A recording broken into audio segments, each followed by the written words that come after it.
ఆంధ్రప్రదేశ్ ముఖ్యమంత్రి పవన్ కళ్యాణ్ గారిని బర్తరఫ్ చేయవలసిందిగా కోరుతున్నాను. వారి వల్ల తెలుగు ప్రజల ఐక్యత చెడిపోయే ప్రమాదం ఉంది.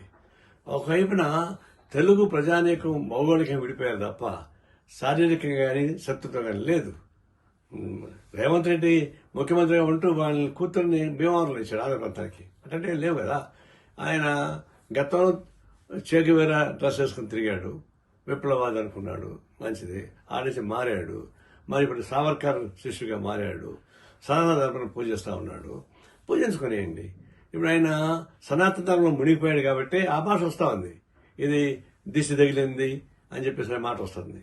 అది సనాతన ధర్మం నమ్మేవాళ్ళు అట్లా మాట్లాడుతూ ఉంటారు. అంటే ఆయన స్వేచ్ఛగా తిరగమని చెప్పండి, సనాతన ధర్మాన్ని పూజాల్సిన తిరగమని చెప్పండి, గుళ్ళు తిరగమని చెప్పండి, హాయిగా ఉంటుంది, ఆయనకు మంచిది. అదే కానీ రాజకీయ నాయకుడు కానీ తగడు ఉప ముఖ్యమంత్రిగా ఉంటే రాష్ట్ర ప్రజలకు ఉపయోగపడదు కాబట్టి తక్షణం వారిని బర్తరఫ్ చేయవలసిందిగా కోరుతా ఉన్నాను.